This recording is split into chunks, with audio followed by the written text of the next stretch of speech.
Week after Parshat Shemos, I want to dedicate our Shiur in the memory of my dear first father-in-law, Rabbi Wilfred Zev Shushat, the rabbi of Congregation Shar Shemayim in Montreal, who was 98 years old and served as rabbi there for over 70 years. Which was just one of the biggest and most just beautiful synagogues, Orthodox synagogues in North America, with a full choir and band and just. So I'm dedicating this year in his honor, and it's going to be about Moshe Benu because I think he could compare. Yeah, yes, in his honor. It's called Moshe Benu, Eved Hashem, Moshe Benu, Ish HaElokim. These are the two names with which Moshe is described, the two appellations that are used in the book of Devarim at the end of Moshe's life to describe him. And I use those as metaphors for my father-in-law. I'll read you later what I wrote about him, which was read at the funeral. I couldn't go because Baruch Hashem Yibadol L'chaim, my wonderful father, who you maybe met over the weekend of the Bar Mitzvah, and I spent Shabbos in Shari Tzedek Hospital, Baruch Hashem. And we enjoyed the fine cuisine provided by my cousin, not by the hospital. So he had picked up an infection. I have to say a word of thanks public thanks to the Hatzalah of Beit Shemesh, because we felt he just wasn't looking well and he was getting weak, and we took him in, and sure enough, he had a very serious infection, and we caught it in time, and he received antibiotics, but we were in the emergency room all overnight Thursday night, and in a hallway on the 6th floor geriatrics throughout Shabbos till Sunday morning. Once the doctor agreed with us, says, hospital's no place for a sick person, and sent us home. So I'm wishing him a full and speedy recovery. And to my mother as well, who may yet come to today's shiur. She was running a little bit late, but she may yet join us. Okay, so if we want to understand, you have to understand these parshas of Shemos that we're entering. We have to take a closer look at the central figure of Moshe Rabbeinu. There's a few things that we take a little bit of a closer look, we'll have a different context to what Moshe was really all about, what was his role, what was his job, and even what was his name. So the first thing that's very important to note is that the book is called Sefer Shemos. Now, why would it be called Sefer Shemos? What would have been a better name for this Sefer? Yeah, Sefer Yetzias Mitzrayim, Sefer, Matan Torah, Sefer Shemos. And the names are names that we're familiar with, the Shvatim, okay? And the most important name of all is the person who was named by who? Batya or Bithya, right? For you Cecil B. DeMille fans, right? 10 Commandments. Bithya. And she was the daughter of Paro, and she names Moshe. Moshe had many other names. What were some of the other names of Moshe Rabbeinu? Tuvia. He brought the good of Hashem. What else was his name? Avigdor, right? Avigadar. Praising Hashem. Who else? What else? Yared. Beautiful. So the question is, how many names does he have? 12. 7 names, all right? I believe you're correct, right? 7 or 12? 7. Moshe Rabbeinu is called only Moshe. You go to any Hasidic shtibel, Moshe Rabbeinu. When you're growing up and you go to a Hasidic shtibel, Moshe Rabbeinu. Everything is Moshe Rabbeinu. The name was chosen. The name is obviously the key. So if Sefer Shemos is a book of names, the bedrock name is the name given to Moshe, because that's really the story. So what's the real story of the book of Shemos? The naming of Moshe. Got it? So let's look at that episode and why he received that name. So we know. Well, the other names are the Shvatim. No, the other names of Moshe Rabbeinu. Why did he have so many names? That is a shiur in its own right. Let's leave that for next time. Because he had different aspects and different elements. But the primary overarching name, that was the name Shem HaKolel, that encompassed everything, all those permutations of his name was Moshe. This is the book of the name. What's going on? So, the emergence of Moshe comes as a surprise. Not really. Who was anticipating the birth of Moshe Rabbeinu? Chazal tell us. No, Miriam didn't anticipate it, but who did anticipate it? Paro. Chazal tell us that, and Rashi quotes, the stagninim of Paro, this future tellers, the astrologers of Paro, understood that the end of this story of the Jewish people, they would no longer carry the name of Avdei Paro. They would then be changed into what Moshe was eventually called Eved Hashem. Eved Hashem. The name of Moshe in the Torah is Eved Hashem and Ish Elokim. Those are the names into which Klal Yisrael was transforming themselves, from being Avdei Paro to being Avdei Hashem, from being plain Anoshim to being, right? Atem Tiyuli, Mamleches Kohanim, V'goy Kadosh. Right? That's what we're going to call. Now, that process was in a micro form captured in the life experience of Moshe. So Moshe's life experience and his name form the basis for the whole story, because Klal Yisrael just follows suit. Why? Moshe Benu is the Nefesh HaKolel. He is the neshama that holds all the other neshamas. You know, in Kabbalah there's a concept called Adam Kadmon. Maybe you've heard of it. Anybody know what Adam Kadmon is in Kabbalah? Adam Kadmon is the reservoir of neshamos, among other things. But it's the place from which all neshamos emerged. You know where neshamos come from? Do you know where neshamos come from? Of course they come from Hashem. They come from the spheros. Neshamos are little creations, little bits of HaKadosh Baruch Hu's essence, especially Jewish neshamos. Yes, from a tzimtzum, and also from the fabric of the elements. So a person, it has a DNA, right? We all know that the DNA is a sum total of all these contributors, right? Just ask, what's her name? The Indian, what was her name? Elizabeth Warren, right? She wanted to prove she was an Indian. I don't know which India she's referring to. But our DNA, in a spiritual sense, is crafted from the Sfiros. If you look at Pesach Eliyahu, in the beginning of your Siddur, there's a little chapter of Zohar that you're supposed to say before davening. It's supposed to open up the pathways of davening. It's a concise, what it is it's the whole Zohar in concentrated form. One little paragraph. No, I'm talking about Pesach Eliyahu here. There's a chapter of the Zohar that's inserted in our Siddur to be recited before davening. All right, let's see if they have it here. You don't know that? Okay. It should be in the Art Scroll. I'm imagining it's in the Art Scroll. Can't imagine why it wouldn't be. Oh, maybe it's Nusach Ashkenaz. Maybe it's only Nusach Sfard. It's only Nusach Sfard. Okay. Okay, so you need a Nusach Sfard Siddur. But over there, you'll see that it's a description of the Spheros. L'cha Hashem ha-gedula v'ha-givura v'ha-tiferes v'ha-netzach v'ha-hod. Gedula is the chesed, gevura is the second midah, and so on. Tiferes, netzach, etc. And what it says over there is that although Hashem is hidden from us completely, right, his hiddenness is somehow inside those spheros. Inside those, I wouldn't call them spheres, but call them, I like to think of them as spheres, like almost like planetary spheres. These are, but they have life, they have energy, right? Hashem is contained somehow within it, the koach of Hashem.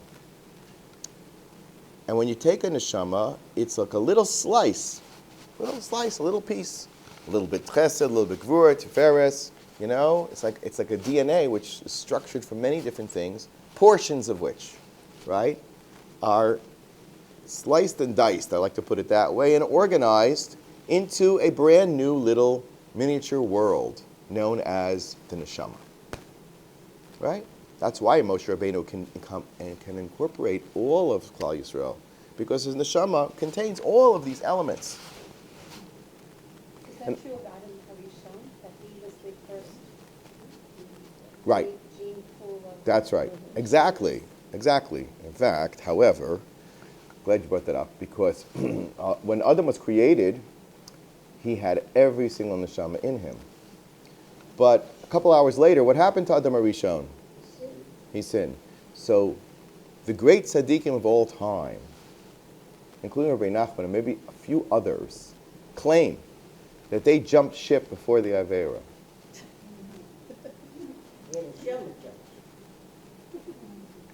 They weren't present for the pagam of the sim of Adam Harishon, and therefore they maintained their level of tzidkus, and the brightness of their neshama was not diminished in any way. Remember we learned a few weeks ago, and this was a chiddush, by the way, that the diminishment of the moon corresponded to the sin of Chava, and the diminishment of the sun was because of the sin of Adam Harishon. It's a little bit of a chiddush in Kabbalah. Okay.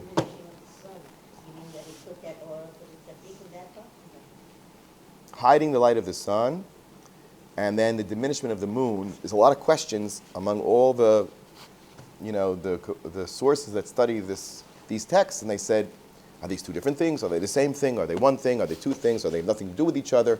There's a lot of talk about it. I think the simplest and neatest explanation is, as we said previously, that we know that sun shone for 36, that the complete light of the sun and the moon was only for how long? 36 hours. Friday morning, Friday night, Shabbos morning. Wait a minute. There's no sunshine at night. So what was shining at night? The Levana, the moon. And then we get to Motzei Shabbos 36 hours later, and this hidden light is hidden away for the tzaddikim. And will reemerge now in the Tkufa of Mashiach. Slowly, it is emerging. It is emerging. The light is coming, as the Gemara Sham explains. Dawn dawns very slowly. It's not a flash of light. You don't all of a sudden, it's morning. It comes slowly. The light is seeping back into our world. Excuse me, is that the The organus, yeah. And as we mentioned previously, it started to really, it started to come at what juncture in our history? This in the 6th millennium, which is our starting from the year 5000, which was beginning in the year 1240. Excuse me, in the year 240. But really, the dawn of it was 1240. The year 1240, which represented the year 5000, with the Ramban, and who came and revived Yiddishkeit in Yerushalayim and Eretz Yisrael, and the Balei Tosfos, all the Chaverim of all the Rishonim, the Balei Tosfos and Rambam, they were looking to come to Eretz Yisrael around that time, in the end of the 13th century, because it was the dawn. They all knew it. They had a Kabbalah that said, "This is it. Let's go." They were about 500 years too early, because that was the eve of Erev Shabbos. That was Thursday night. But Friday morning is 1740, and who's around starting 1740? When does the light start coming? The Baal Shem Tov and the Vilna Gaon, as we explained, and subsequently the great figures like the Baal Tanya, Rabbi Nachman, and so on and so forth. All beginning after 1740. Nachman died in 1810 already. Okay, the release of the Baal Tanya from prison was, I believe, 1799. Same year that Rabbi Nachman made it to Eretz Yisrael. Rabbi Chal made it to Eretz Yisrael. We've spoken about this a number of times, but just to keep the context, the light starts to dawn, and it's been coming ever since. Okay, although it may not look that way. It may not look that way, but it has, and we can chart it. So Moshe Benu getting the name Moshe was the key moment in the entire redemption of the Jewish people. Now, that's very funny, because the only two people present were, well, actually, that's not true. Who was there at that moment? At that critical moment, 4 people at least. Miriam. Yocheved couldn't have been far away. According to Medrash, Aaron was also standing by. It's true. Bessia. And maybe her entourage, assuming that there was an entourage. Because, well, that's a problem, because it says, Tishlach es amasa. She sends forth her maidservant, but amasa is also her amma. This is how you measure a hand's breadth. And Rashi brings the Chazal that she miraculously stretched her hand. What does that mean? That there was some sort of collapse of space, which is what happens when you have big tzaddikim around, like Moshe Benu. Time means nothing. Space means nothing. Yaacov Avinu jumps, as we've said, forward in space and time like nothing. Eliezer Eved Avram, boop, he's there. Yaakov is there. That her reaching out was another condensation of space. So she could reach out way into the Nile and draw back Moshe Benu, even though it wasn't physically possible. But because it was Moshe, it was possible. Because that's what the tzaddikim do. They hover around that space where the light connects down to this world. In Kabbalah, it's known as the Kav Hayarok, the green line, ironically, green line. The green line that descends into the vacated space. It's all the analogy of a womb. It's all very clear. Hashem made it so obvious, right? As the baby enters the womb and fixates itself in the womb and begins to grow and develop. Okay, that's it. But that place is not finite, not prescribed, not limited. So that's where the tzaddikim are. That's where the organuz is, and that's where we're going. The collapse of time and space. Time is a prison. Did you know that time is a prison that we're in that has no reality? It has no reality because Hashem is not bound by time. Why are we stuck in a prison of time? Because we're mortal. Mortality cannot exist if you don't have time, right? Because mortality means that you're given a certain amount of years. Who lived the most amount of years possible? Moshe Rabbeinu. Because Hashem limited man's life to 120 years. Why did he limit it? Because he says, there's the time where you have your free will, and you're going to make your decisions, and I'm going to reward you based on your choices in this finite period of time. And then you can enter the world of ever after, of olamim. But we're here in this little cage, a prison called time and space, in which we are given, which was created for our benefit, so that we would earn our reward for the everlasting connection to Hashem. Okay? So that generation, the original time set was 1,000 years. The original period of time was a yom, which in Hashem's eyes is 1,000 years. Adam was supposed to live 1,000 years. He gives 70 years to who? Moshe, to David HaMelech. David HaMelech wasn't even supposed to be in this world. You can understand why. Because he's the Moshe Mashiach. Mashiach is comprised of the name of Adam, like you said before. Who are the three? Adam, David, Mashiach. But Moshe Mashiach is the person who takes all the way from Adam. He's the, how shall we say, the tikkun of Adam Harishon. And this is a very important thing to note. Who's Moshe? Moshe is the person who corrects the soul of Adam. Not completely, because it's going to still need David and it's still going to need Mashiach, but we are light years ahead. It starts with Avraham Avinu, but it finds its power through all of the Sheva Roim, all the seven. They're the tikkun of Adam, because they take over what Adam could not accomplish himself and what Noah could not accomplish. Now, according to Kabbalah, in Mitzrayim, and this leads us to Basya. All right, I want to go ahead of myself. So, all I'll say is this. The experience of the Jewish people in Mitzrayim was to heal the biggest Aveira in Adam's life, other than eating from the Eitz Hadas Tov Ra. What was his other big Aveira? That's true, but that was related to his eating. He blames Chava. But what else did he do that was not kosher? That's correct. He separated from Chava for how long? 130 years. How old was Yaakov when he comes down to Mitzrayim? 130 years old. Okay, that's my observation. Why? They got to fix this 130 years. Yaakov arrives to repair this part of Adam HaRishon's life. You know what happened, Nebuch, with Adam HaRishon during those 130 years? He did have a different wife, but not a positive one. Who was his wife for those 130 years? He used to name a women's magazine after it. Remember the original Jewish women's, what was it, what was it called? Women's Lib magazine? Yeah, Lilith. Which means demon. No comment.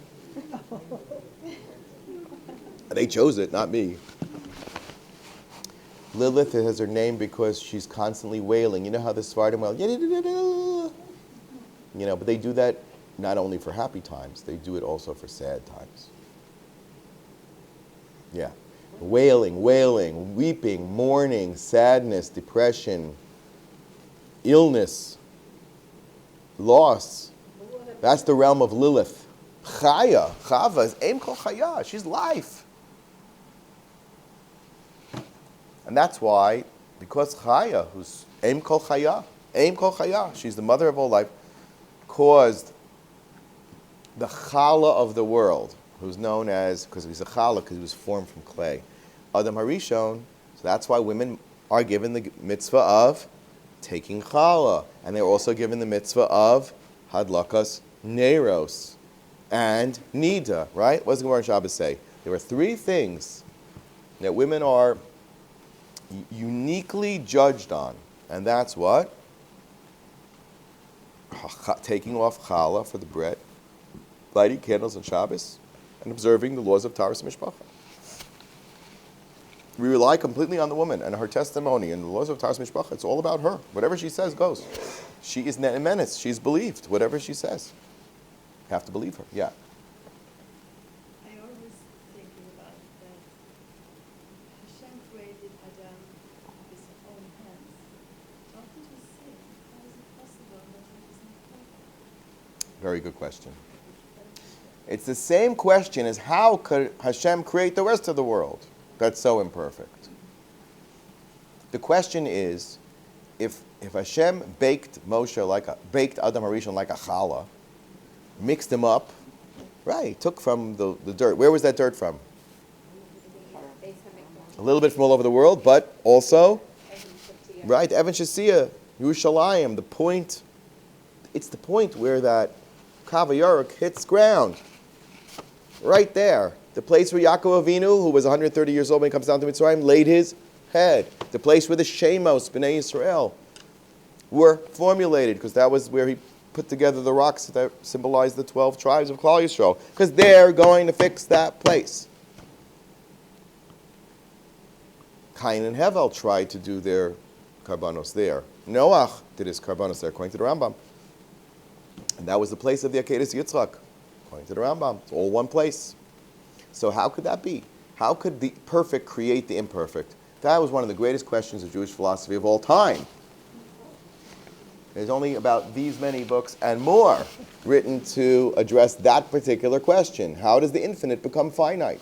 How does the perfect become flawed or imperfect? Beyond our comprehension. We do have a general explanation in the Kabbalah called this concept of tzimtzum, that Hashem created a vacated space, the light of Hashem. And Hashem is always associated with Or, as we said many times. Or is withdrawn and leaves us a void of darkness. Who lives in darkness? The Shadim. Who thrives in darkness? Lilith. Do you understand what happened here? Lilith marries Adam HaRishon. Why? Because as a result of this imperfection, this unfathomable imperfection, he even withdraws from Chava because he thinks she's got too much light.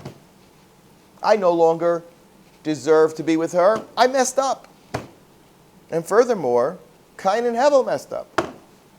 And they were born to us before the sin. How you like that?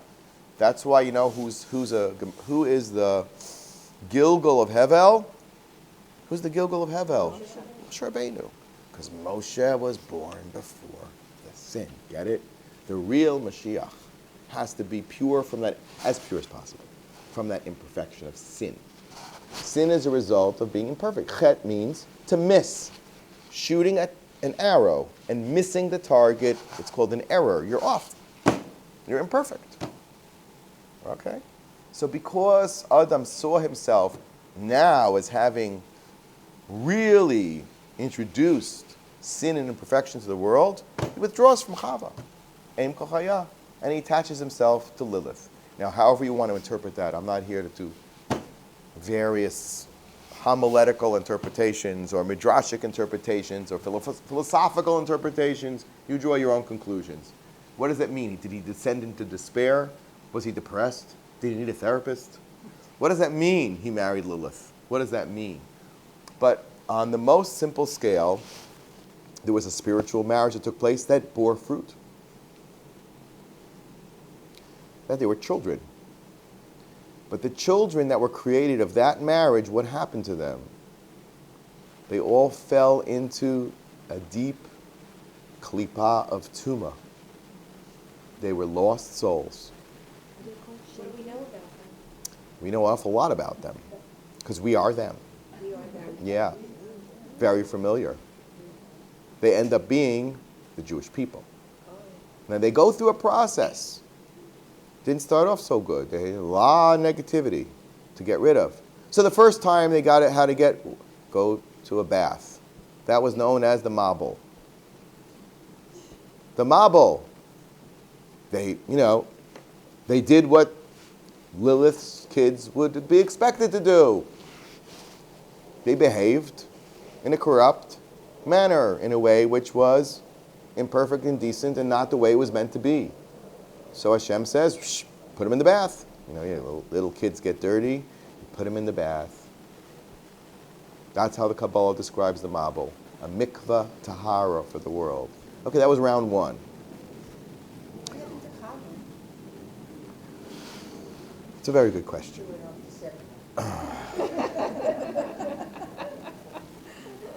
They never got back together. They, of course, got back together. No, but- They, of course. Tshuva, like the Yes. Jews No, he did tshuva. I don't know that she needed to do tshuva. She did. She did because her tshuva involves those three mitzvos. You get it? Chala, Nida, which is mikvah, and halakas neros. That's where Chava is in the women of Klal Yisrael. But she does join back after 130 years of a break. Just like who comes together, ironically, after a break?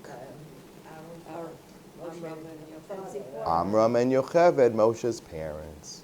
And who is born to the world? Shes, who is ultimately the father of Am Yisrael, of everybody. But ultimately, of course, Moshe Benu too, because he's the next Shas Chaya. Hashem put life back into the world. A second chance. All right, didn't go so great right away. We had to go through the Mabul. We had to go through Dor HaFlaga, the generation of Nimrod, the arch adversary of Avram Avinu. We needed to go through that stage, get rid of those guys, spread them out all over the world, give them 70 languages. But how many Jews ultimately descend to Mitzrayim? 70. Why 70? To fix the sin of the Dor HaFlaga, which was dispersed into 70 languages. In fact, the Lubavitch Rebbe says this in his Haggadah. They have a nice little Haggadah. One of the Haggadahs put out in the name of the Lubavitch Rebbe. He says 70 souls, one Jew is assigned per nation. Now, if you want to know, you go to the United Nations and look up who you were assigned to. Each soul had a job to go and fix one of the nations. Can you imagine? Botswana. I definitely don't want Botswana. Or the Congo. I'm not going.